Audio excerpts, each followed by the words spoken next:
Hello and welcome to Garage Sale Nation. Now, obviously, I'm not Kevin. My name's Evan, and Kevin asked me to do a review for you guys on the Peaches to the Beaches yard sale down in Georgia.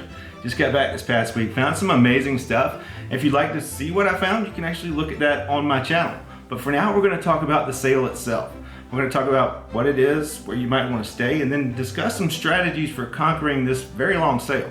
Quick disclaimer, I'm not an expert on this sale. I've only been twice, and some of you may be regulars. So if you've got some tips or tricks that I missed or some advice you want to share, please leave it in the comments down below. I'm sure we'd all appreciate it.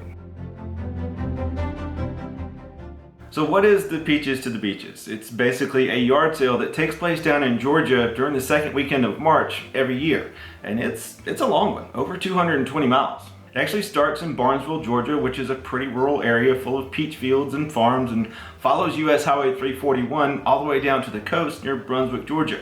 Hence, Peaches to the Beaches. It's a Friday to Saturday sale, and the official hours are from 8 to 5, but that's definitely enforced loosely. There's certainly people selling before 8 and after 5. Quick warning, the weather in Georgia this time of year is typically perfect, like in the high 60s. But these past 2 years it's been rainy and cold, and this year was no different. Now, it is a rain or shine sale, so don't let that stop you, but it certainly slows things down. So make sure you check the weather before you go. So obviously, if you're coming in from out of town or you're staying both days of the sale, you're gonna need a place to stay. And this isn't exactly a booming metropolis. It's a pretty rural area, so options are kind of limited. My biggest advice, book early. Don't do what I did the first year of the sale. My wife actually went with me, and we started at one end and decided to see how far we got before we booked a room for the night. Huge mistake. Everything was booked up. I think we ended up somewhere near Savannah at midnight in a place that was very similar to the Bates Motel. That being said, there are certainly places to stay, and of course a lot of that is going to depend on your strategy and where you want to be when the sale is over for that day. Some of the larger towns directly on the route are Brunswick, Jessup, Baxley, Hazelhurst, and Perry. All these places definitely have chain motels that you could stay at, but once again, book early. I did notice that prices started going up as it moved closer to sale time. I'm also sure that there's several Airbnbs that you could choose from too. This year, I stayed in Perry, Georgia at the Travel Lodge, and honestly, I have no complaints. The room was clean, the bed was comfortable, and they even had a free breakfast that was open before we started yard sailing. Just don't expect much more than waffles and pastries. Perry was also a neat area with a nice walkable downtown that had several bars and restaurants. Great place to unwind and relax after a long day of yard sailing. I personally recommend Orleans on Carroll and Patio 901. Both really neat places. Alright, so let's talk strategy, because let's face it, this is a really long yard sale. And if you're going to make the most of it, you need some kind of strategy. Now, if you've only got one day, I would probably pick Saturday. There seem to be twice as many people out on Saturday, both buying and selling, as there was on Friday.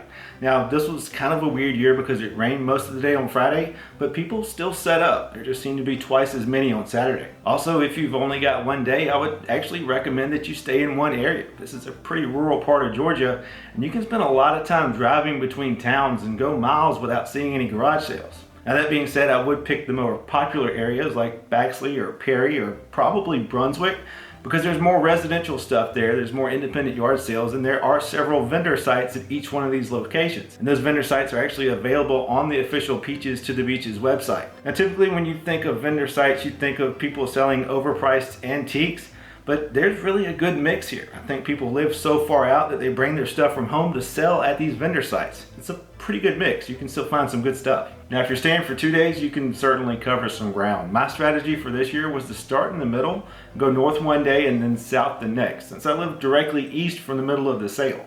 My strategy was to stay in Perry and go up north to Barnesville on Friday, and then south as far as I could get on Saturday. I think I'll actually do something a little different next year. There isn't a whole lot above Perry. Like, we went all the way up to Barnesville. I don't think we saw a single sale in Barnesville.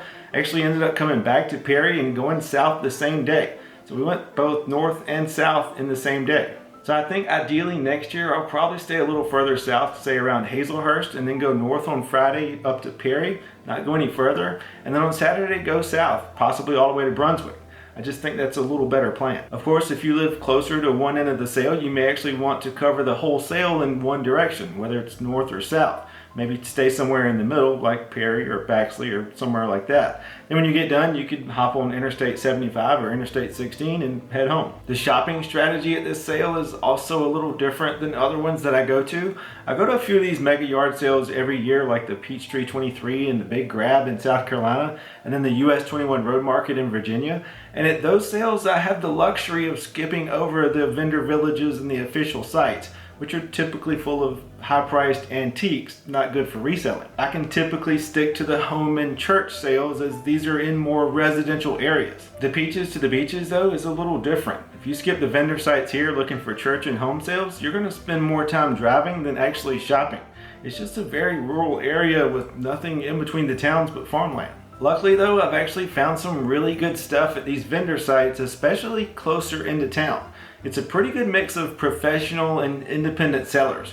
So maybe at this particular sale, don't let the tents deter you quite as much. Overall, at least to me, this is a really great sale. Probably one of my favorites. Everyone that I talk to is extremely nice. They've got that whole Southern hospitality thing going on.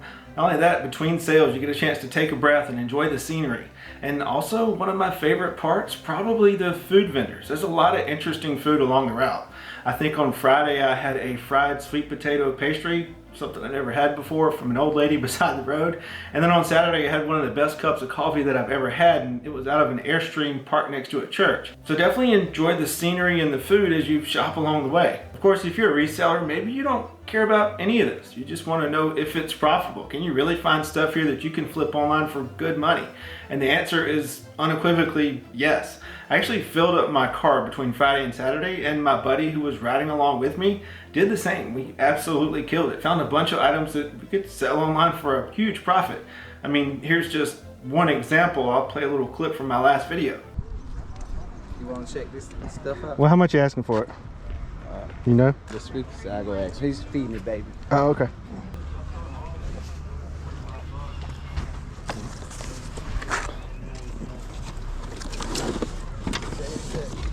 He'll sell you all of it for 45 bucks. Everything for $45? Yeah.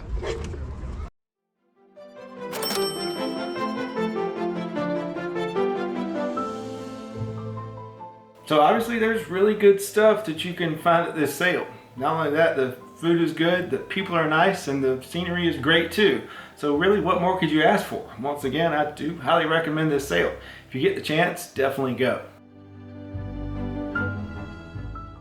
You should also go over to the Garage Sale Nation website, where you're going to find several listings for more of these mega garage sales all across the country. Then go over to the Garage Sale Nation Facebook page, where you're going to get in-depth discussion, tips, and advice from folks who have actually been to the sale. It's a great way to plan. But I hope you guys enjoyed this short review of the Peaches to the Beaches garage sale. Don't forget to leave your tips and advice in the comment section down below. We'll see you soon.